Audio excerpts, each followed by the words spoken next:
예수님 공생의 사역의 중반기 이후로는 두 가지에 집중하는데, 첫 번째는 그 대상으로는 이제 사람들, 무리가 아니라 12제자에게 예수님은 집중하십니다. 이것은 곧 예수님이 이 땅에 오셔서 이루고자 하신 사역이 바로 제자 삼는 사역이라는 사실을 보여줍니다. 예수님이 이 땅에서 승천하시기 전에 마지막으로 당부하신 말씀도 제자 삼으라 라는 말씀이었던 것입니다. 소수의 그리고 알곡을 맺는 것에 집중했다. 이제 그렇게 또 볼 수 있습니다. 둘째, 예수님의 중반기 이후에 시간이 지날수록 예수님의 사역은 주제로는 믿음이라는 주제에 집중해 가십니다. 12제자에게 결국 무엇을 가르치셨는가? 믿음을 가르치십니다. 예수님은 제자들에게 믿음을 주시고자 했고, 믿음을 심으시고자 했고, 믿음을 남기고 믿음 위에 세우려고 하셨습니다. 그래서 이 복음서 저자의 관심도 12제자에게, 그리고 이 믿음이라는 주제에 점점 집중해 가고 있다라는 것을 보게 됩니다. 예수님이 시간이 지날수록 이 땅에 오셔서 공생의 시간이 그리 길지 않았잖아요. 근데 왜 이렇게 믿음이라는 주제에 집중하셨는가? 첫째는 이 믿음과 하나님과의 관계 때문입니다. 히브리서 11장 6절 말씀에 보니까 믿음이 없이는 하나님을 기쁘게 해드릴 수 없습니다 라고 말씀합니다. 우리 믿음을 통하여 하나님은 영광을 받으시고 또 기뻐하십니다. 큰 일, 작은 일이 아니고, 그리고 많고 적음이 아닙니다. 우리는 작은 것보다는 큰 일을 하면 하나님이 기뻐하시겠지, 가능하면 많이 바치면 하나님이 기뻐하시겠지. 아니요, 하나님은요, 믿음을 기뻐하십니다. 믿음은 하나님을 인정하는 것이고 하나님을 하나님으로 고백하는 것입니다. 그래서 예수님이 가부의 2렙돈을 헌금함에, 연보함에 헌금하는 것을 보셨는데, 가부의 2렙돈을 가장 많이 넣었다라고 말씀하셨습니다. 왜 그럴까요? 믿음으로 바쳤기 때문입니다. 우리 믿음의 분량이 다 다릅니다. 이제 갓 믿는 분이, 예컨대 그래요, 헌금이라고 생각해 봅시다. 이제 갓 믿는 분이 10,000원을 헌금해도 그 사람은 상당히 믿음으로 용기를 내어 바쳤다라고 할 수 있습니다. 그러나 어떤 분에게는 전혀 그 정도의 그 어떤 헌금에 믿음이 들어가지 않고 그냥 간섭적으로 혹은 체면치레로 적당히 할 수도 있는 것입니다. 오히려 금액이 더 많을지라도 그럴 수 있습니다.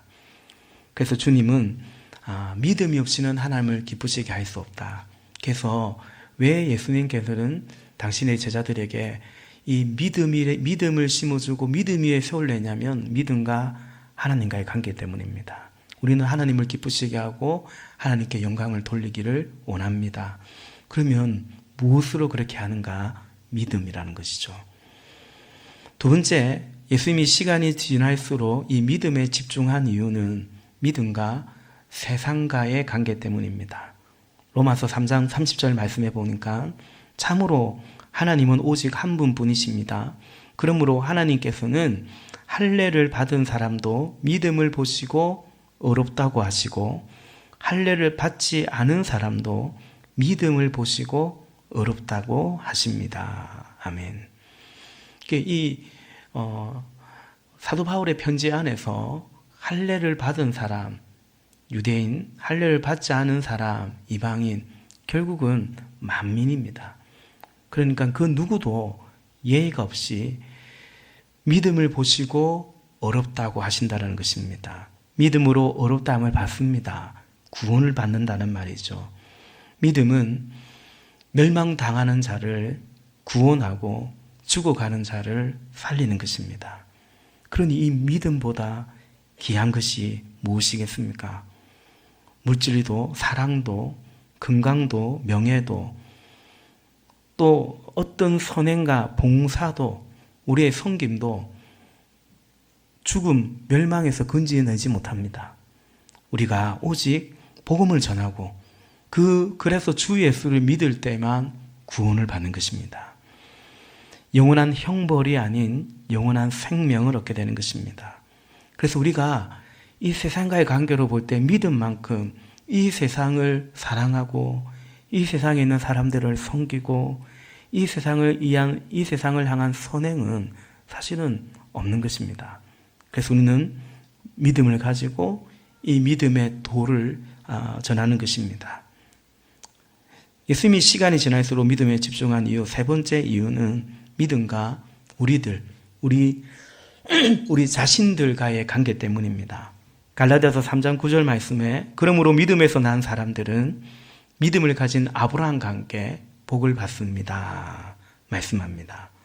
아브라함이 하나님을 믿어서 그 믿음을 하나님께서 의로 여기시고 아브라함은 그 믿음의 조상이 되어서 하늘의 별과 같이 많은 믿음의 자손들을 두게 되죠. 그는 복의 근원, 복의 통로가 되어 살았습니다. 그러니 여러분, 복의 근원이고 복의 통로가 되고 많은 믿음의 후손을 얻게 되고 그만큼 아브라함과 같은 삶만큼 명예롭고 복되고 가치 있는 삶이 있느냐라는 것입니다. 성경은 말합니다. 믿음에서 난 사람들은 그 믿음을 가진 아브라함과 함께 아브라함처럼 복을 받는다라고 말씀하는 것입니다. 그러니 이 믿음이야말로 얼마나 값지고 복된 것인가라는 거죠. 그래서 하나님 믿는 사람은 믿음을 소중히 여깁니다. 귀히 여깁니다. 어떤 건강을 요즘 사람들이 건강에 얼마나 관심이 많습니까? 몸매에, 어떤 워라밸에, 또 자신의 어떤 명예에, 내가 원하는 어떤 버킷리스트를 이루어가는 것에 그런 것들을 소중히 여기듯이 믿음의 사람은 믿음을 소중히 여깁니다. 다시 말해 하나님과의 관계를 하나님 사랑하고 이 땅에서 살아가는 그것을 소중히 여깁니다. 그래서 그냥 하루를 살아가는데 하나님 잊어버리고 하나님과 관계없이 그냥 밋밋하게 그렇게 살아가는 그런 삶을 살기보다는 좀 다른 시간을 줄이더라도 주님 앞에 머무는 시간, 하나님과의 관계의 그 시간을 기이 여기는 것입니다.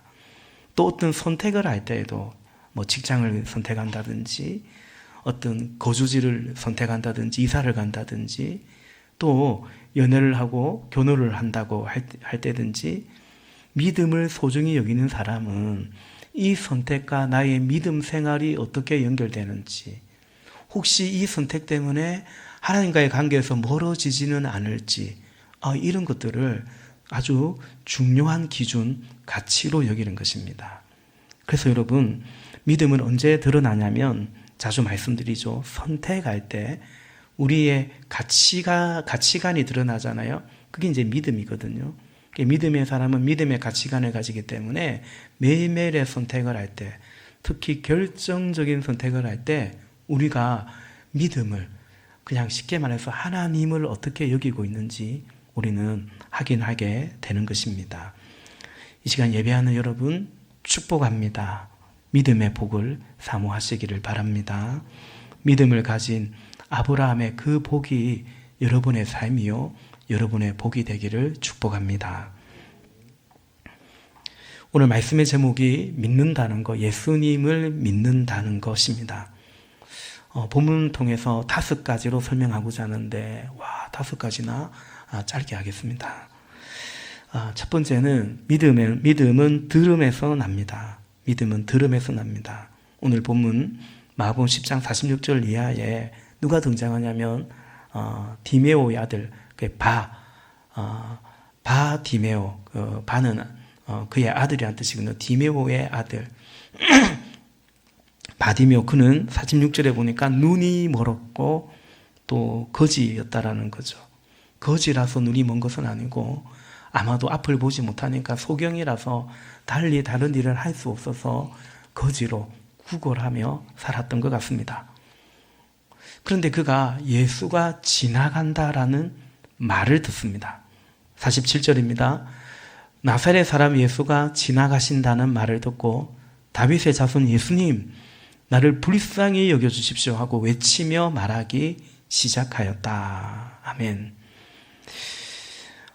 본문을 묵상하면서 충분히 알 수 있는 것은 이 바디메오가 예수가 지나간다라는, 그냥 살다 보니 예수라는 사람이 지나간대라는 그 소식만은 아니고 이미 예수에 관해서 들은 것 같습니다. 다윗의 자손 예수님이라고 말하죠.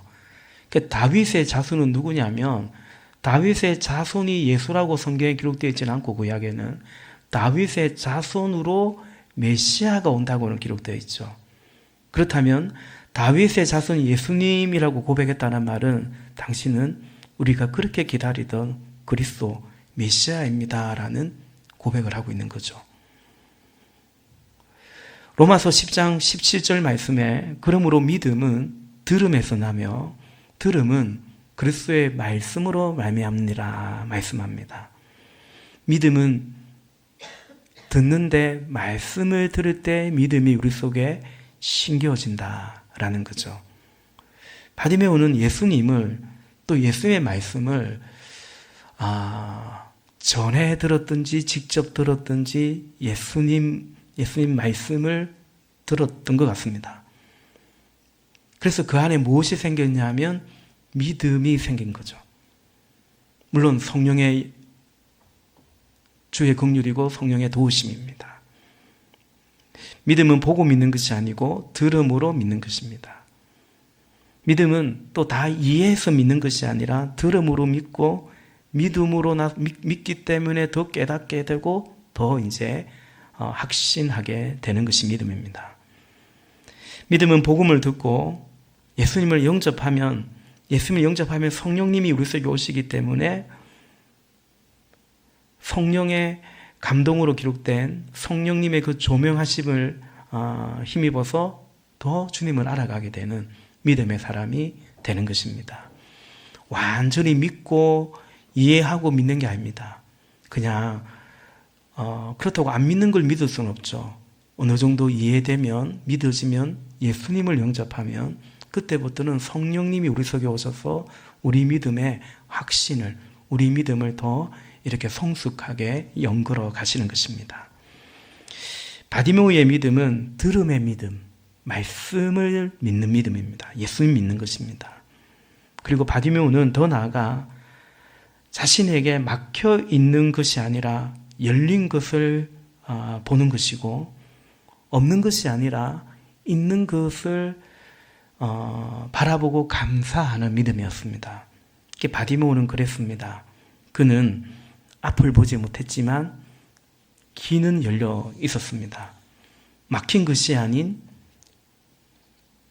눈앞이 깜깜한 닫힌 것이 있었는데 그는 닫힌 것이 아닌 열린 것에 집중했습니다. 없는 것이 아니라 있는 것으로 나아갔고, 그것이 믿음입니다. 그래서 믿음을 가지면 감사하게 됩니다. 예수님 믿기 전에는 늘 없는 거, 막힌 거, 그래서 늘 마음에 불평, 원망, 열등감 이런 것으로 살았다고 한다면, 왜냐하면 주로 없는 거, 막힌 것에 집중하고요. 사람이 그렇거든요. 가진 것은 당연히 여기고 없는 것은 그렇게 아쉬워하고 비교하고 살았다면, 예수님 믿으면 예수님이 주신 은혜와 사랑으로 인해서 감사하는 삶을 살게 됩니다. 감사는 또 감사를 낳죠. 뭐가 더 있어져서 꼭 감사하는 게 아니고 더 발견하게 되어서, 더 깨닫게 되어서 또 감사하게 되고, 그러면 또 열려지는 역사가 있는 것입니다. 무엇보다 믿음에 감사합니다. 구주를 주신 하나님의 은혜에 감사합니다. 내 삶의 다른 그 어떤 것보다, 그래서 송명이라는 시인의 고백처럼 나 남이 가진 것 없지만, 그러나 공평하신 하나님이 남이 없는 것 같게 하셨네. 인간적으로 보면 보통 사람보다 없는 게 얼마나 많아요. 그러나 그 모든 것을 이제 덮고도 남는 하나님에 대한, 복음에 대한 믿음을 가지다 보니까 그 무엇보다도 소중한 전부가 되시는 예수님을 믿기 때문에 이제 믿음은 말씀을 듣고 예수님을 믿고, 그리고 이제 그 믿음으로 감사하는 삶을 살아가게 되는 것입니다. 두 번째, 예수님을 믿는다, 또 믿음으로 산다라는 것은 부르심에 대한 응답입니다. 우리 본문 48절부터 50절까지 한 번 더 같이 교독에 읽어보십시다. 48절 제가 읽겠습니다. 그래서 많은 사람이 조용히 하라고 그를 꾸짖었으나 그는 더욱더 큰 소리로 외쳤다. 다윗의 자손님, 나를 불쌍히 여겨주십시오. 예수께서 걸음을 멈추시고 그를 불러오라고 말씀하셨다. 그리하여 그들은 그 눈먼 사람을 불러서 그에게 말하였다. 용기를 내어 일어나시오. 예수께서 당신을 50절 부르시오. 같이 봅니다. 그는 자기의 겉옷을 벗어던지고 벌떡 일어나서 예수께로 왔다. 아멘. 아멘. 예수님이 부르십니다. 먼저는 어쨌든 이 사람이 불렀죠. 다윗의 자손 예수여, 나를 좀 불쌍히 여겨달라고 외쳤습니다. 사람들이 그럼 조용히 해라, 입 닫아라 해도 간절히 외쳤습니다. 나를 찾으라, 그러면 만나리라 약속처럼 이제는 예수님이 그를 부르십니다. 구하는 자는 구하면 응답받겠다는 말씀처럼 이 사람이 부르시더니 이제 예수님이 그를 멈추어 쓰고, 가는 걸음을 멈추어 쓰고 그를 부르십니다. 예수께서 부르신다라는 말을 들었을 때 이 사람은 겉옷을 벗어 던지고 그 자리에서 벌떡 일어나 예수께로 갑니다. 여러분, 이것을 우리가 주목해 볼 필요가 있습니다. 언젠가 새벽에도 말씀드렸는데 겉옷을 던지고 갑니다. 이 팔레스타인 지역에서 겉옷은 생명과도 같은 것입니다. 그래서 율법에 누가 빚을 뭘 빌려가가지고, 돈을 빌려가지고 빚쟁이가 되죠. 그러면 이제 담보물을 가지는데 겉옷을 갖지 말라. 아니, 겉옷을 가졌을지라도 해가 지면 돌려주라. 어차피 돌려줄 거 뭐 가져가고 싶겠습니까? 왜냐하면 이 팔레스타인 지역에서는 해가 지면 굉장히 날씨가, 기온이 급강하거든요. 이 겉옷은 그러니까 마지막 남은 자신의 생명의 수단과도 같은 거고, 또 상징적으로 보면 내 마지막 자존심과도 같은 거고, 비록 내 소경이고, 비록 내 눈이 멀어서도, 비록 내 구걸하고 산다 하더라도 이건 내 마지막 자존심이다. 이건 내 마지막 생명의 수단이다. 이제 그런 것을 상징하는 것이 겉옷입니다. 사람들은, 벌레를 잡았습니다. 사람들은, 또 우리도 주님을 찾죠. 때로는 어쨌든 뭔가 딱 막혀 있으니까, 이 사람도 자신의 앞에 눈이 깜깜하고 막혀 있으니까 예수님을 간절히 찾듯이 간절히 찾는데, 간절히 부르짖는데, 근데 정작 주님이 부르실 때, 오늘 소경 바디메오처럼 그래서 주님이 부르시는데 우리의 겉옷을 놓지 못할 때가 있는 것입니다.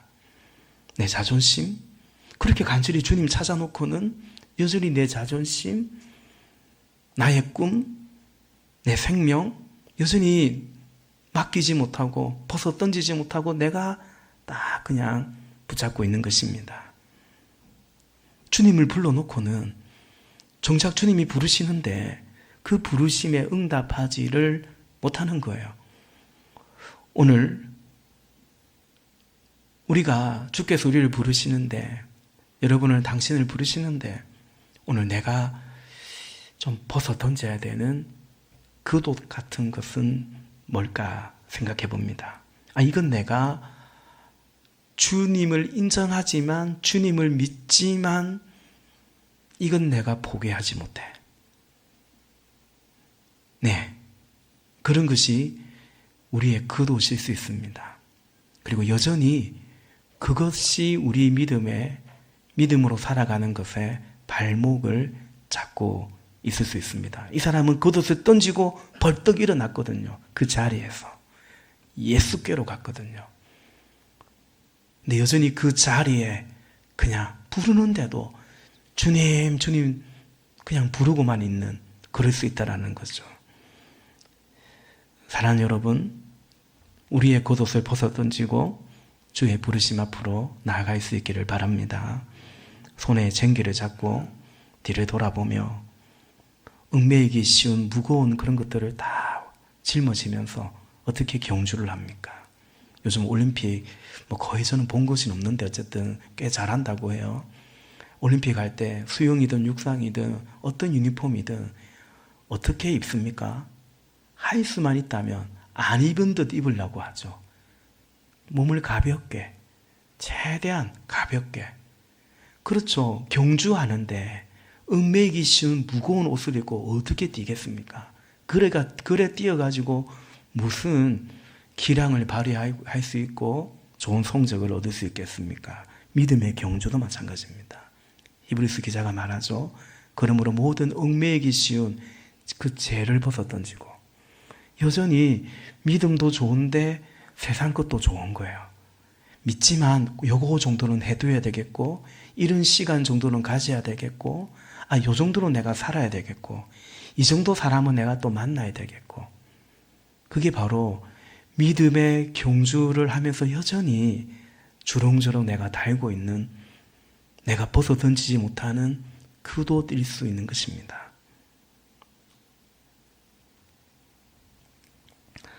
세 번째, 예수님을 믿는다는 것, 믿음으로 산다는 것은, 믿음은 주님을 원하고 주님을 따르는 것이다 라는 것입니다.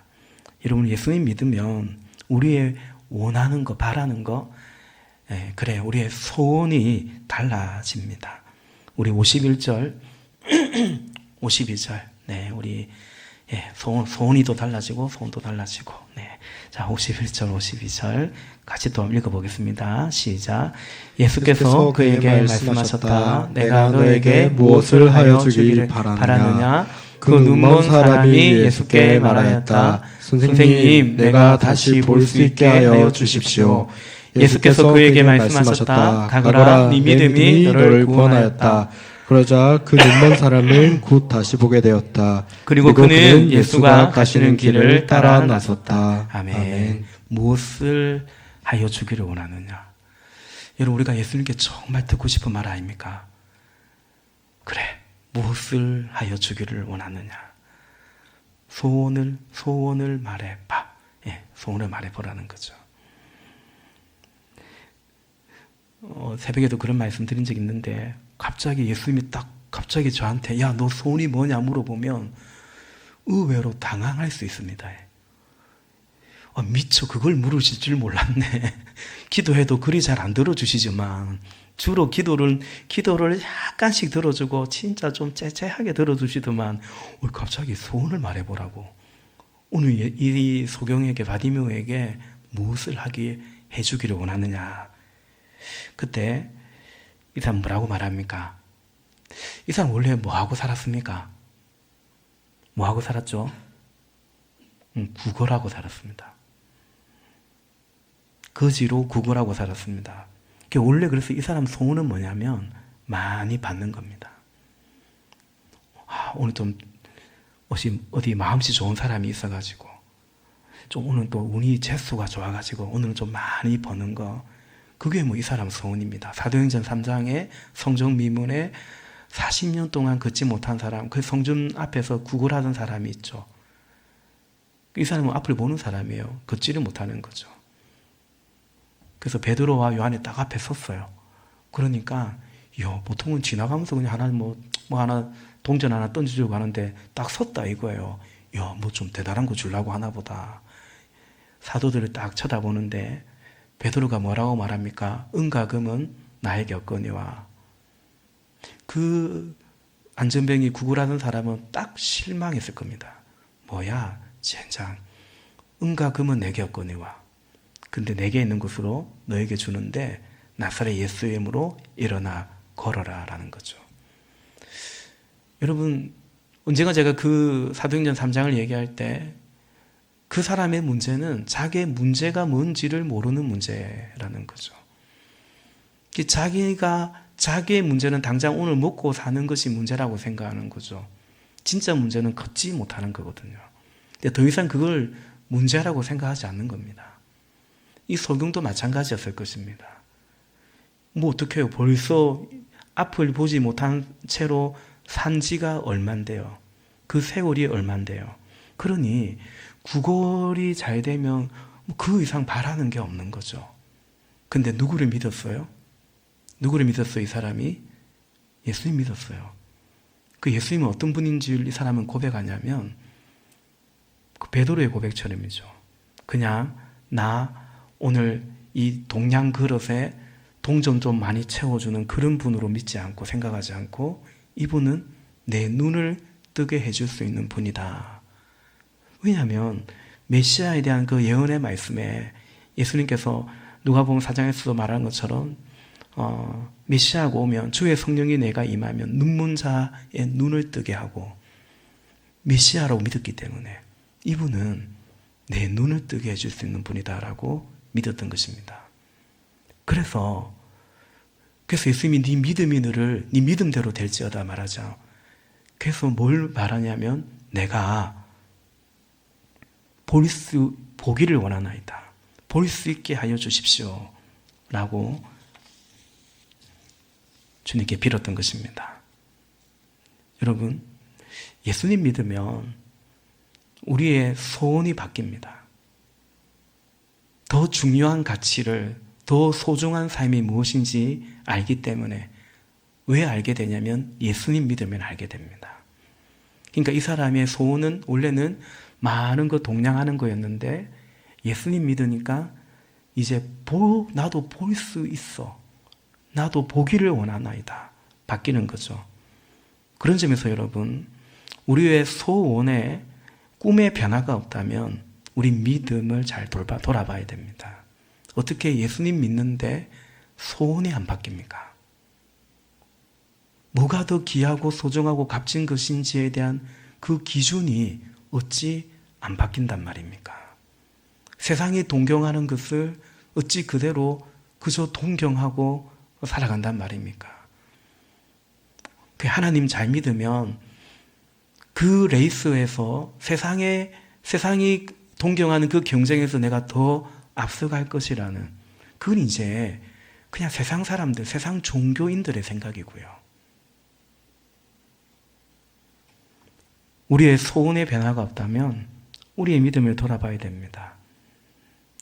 여러분, 예수 믿으면 변합니다. 왜 변하냐면 소원이 바뀌고 소망이 바뀌고 꿈이 바뀌기 때문에 우리 기도도 바뀌고요. 그러니 우리 삶이 바뀌는 것입니다. 오늘 그와 같은 은혜가 있기를 바랍니다. 내 인생의 주인이 바뀌었는데 종은 이제 그 주인의 소원, 아니 그 주인의 명을 받들고 살아가는 것인데 어찌 주인이 바뀌었는데 똑같겠습니까? 그죠? 어디 식당 가면 식당은 그대로인데 주인이 바뀐 거예요. 맛이 다른 거죠. 같은 미장원인데 원장님이 바뀌어버렸네요. 머리가 달라지는 거예요. 주인이 바뀌었기 때문에요. 그래서 그가 이 바디메오가 예수 믿음으로 인하여 앞을 보고 나서 그 다음에 어떻게 하는가 52절 끝에 보니까 그 눈먼 사람은 곧 다시 보게 되었다. 그리고 그는 예수가 가시는 길을 따라 나섰다라는 것입니다. 바디메오의 소원은 이렇게 정리됩니다. 보기를 원하나이다. 그래서 주를 따르기를 원하나이다. 보기를 원하나이다. 그리하여 주를 따를 수 있기를 원하나이다인 거죠. 여러분, 주를 따르겠다라는 그 소원이 명확해야 내가 보기를 원한다는 이것이 이 가시적인 소원이 사실은 명확해집니다. 여러분, 지금도 그렇습니다. 주를 위하여, 하나님의 나라를 위하여 이 소원이 명확하면 그 앞 단계, 그럼 내가 어떻게 살지, 내가 뭘 할지, 어떻게 살아갈지 그것도 더 명확해집니다. 오늘 우리 안에 예배하는 우리 안에 그런 믿음의 그런 축복이 있기를 바랍니다. 네 번째, 예수를 믿는다는 것, 예수님을 따른다는 것은 믿음은 순종입니다. 순종인데 특별히 어려운 거, 피하고 싶은 거, 왜 하필 나야? 왜 하필 나에게 하라고 할 때 그때 순종하는 거, 이것이 믿음이고 이것이 예수님 따르는 것입니다. 우리 이제 11장을 한번 봅시다. 11장 1절부터 4절까지 우리 교도감사 한번 읽어보십시다. 그들이 예루살렘 가까이에 곧 올리브 산에 있는 벳바게와 베단이 가까이 이르렀을 때에 예수께서 제자 둘을 보내시며 그들에게 말씀하셨다. 너희는 맞은편 마을로 가거라. 거기에 들어가서 보면 아직 아무도 탄 적이 없는 새끼 나귀 한 마리가 매어 있을 것이다. 그것을 풀어서 끌고 오너라. 어느 누가 왜 이러는고요 하고 물으면 주님께서 쓰시려고 하십니다. 쓰시고 나면 지체 없이 이리로 돌려보내실 것입니다 하고 말하여라. 그들은 가서 새끼 나귀가 바깥길 쪽으로 나 있는 문에 매어 있는 것을 보고 그것을 풀었다. 아멘. 어린 나귀를 가져오라. 예루살렘으로 입성하는데 예수님은 왕이기 때문에 말 타고 들어가는 거예요. 근데 겸손한 왕이어서 어린 나귀를 타고 입성하십니다. 근데 다른 사람 나귀를 그냥 가져오래요. 제가 새벽에 그런 말씀 드린 적이 있는데, 어릴 때 부모님이 뭐 좀 사오라는데 외상으로 사오라고 하면 되게 그 심부름 가기 싫거든요. 꼭 그런 기분이 아니었을까. 제자들의 막 기분이 난처한 심부름입니다. 제자 중 2사람이 이 명을 받고 이 명을 받듭니다. 12명 중에 왜 하필 나에게, 왜 우리 둘에게 누군지 모르겠어요. 근데 이들이 순종합니다. 또 나귀 주인도 마찬가지죠. 세상 나귀 많은데 하필 왜 내 나귀를, 나 나귀 많은데 우리 집 나귀고 어린 나귀고 하나인데 왜 꼭 굳이 그거를 주님이 쓰시겠다고 하냐. 네, 그때 그 나귀를 내어주는 것입니다. 주가 쓰시겠다고 하니까 그게 순종입니다. 그리고 그 순종이 믿음입니다. 반대로 말하면 난 하고 싶은 건 하고 좋아하는 것은 하고 내키면 하고 여건이 되면은 하고 하는 거죠. 예, 그건 그냥 하는 거고요. 순종이 아닐 수 있고요. 믿음이 아닐 수 있습니다. 그냥 하는 겁니다. 그래서 하는데 주를 기쁘시게 하는 그런 믿음의 순종이 아니 될 수도 있는 것입니다. 여러분, 오늘 우리 안에 이런 주의 말씀, 주의 명령이 꼭 있지 않습니까? 와, 그거 왜 피하고 싶고 별로 안 하고 싶고 왜 하필 나에게 혹 그런 거 있지 않습니까? 예, 순종할 타임입니다. 그러면 주님이 영광을 받으시고 우리의 삶은 더 복되고 값지고 아름다울 것입니다. 마지막 5째, 예수를 믿는다는 거, 예수를 따르는 것은, 믿음은 때로는 그냥 그대로 가만히 있는 것입니다. 기다리는 것이다. 그러니까 뭘 하는 것, 우리 어쩌면 뭘 하는 게 더 쉬울 수가 있어요. 가만히 있는 게 더 때로 어렵잖아요. 예, 믿음은 때로는 가만히 있는 것입니다. 5절, 11장 5절과 6절 같이 읽겠습니다. 거기에 서 있는 사람들 가운데 몇 사람이 그들에게 물었다. 새끼 나귀를 풀다니 무슨 짓이요? 제자들은 예수께서 일러주신 대로 그들에게 말하였다. 그러자 그들은 가만히 있었다. 아멘. 믿음은 6절 말씀처럼 일러주신 대로 하는 것이고, 그리고 그렇게 일이 되어져 갈 때 때로는 가만히 있는 것입니다. 순리를, 하나님의 섭리를 인정하는 것입니다. 나의 시간표만이 아닌 하나님의 시간표를 바라보는 것입니다. 여러분, 때로 우리는 행동하지 말고 가만히 있어야 합니다. 그래요. 무엇을 하는 것보다 힘든 것이 때로는 그냥 가만히 있는 것이 더 어려울 수도 있습니다. 기도도 그 기도 그만해라 하면 그만하는 것입니다. 저는 제 인생에 그 기도 그만하라는 주의 음성을 2번 들은 적이 있습니다. 그냥 주님과 저와의 관계 안에서요.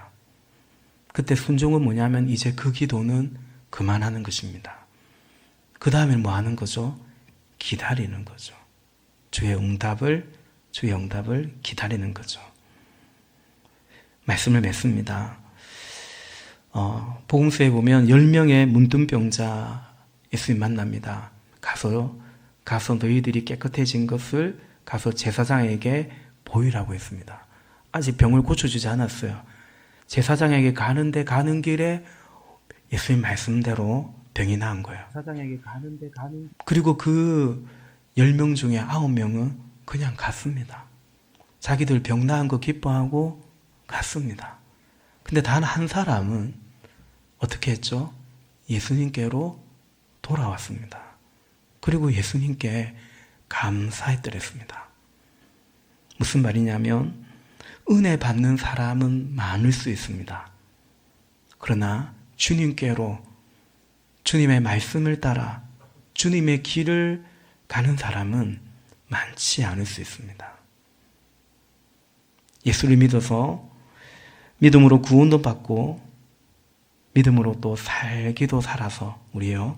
그래서 주를 기쁘시게 하며 믿음이 얼마나 값진 것인지 말씀했죠. 주를 기쁘시게 하고 이 세상을 구원해 가고 영원한 사망에 빠진 자를 건져내고 그리고 그냥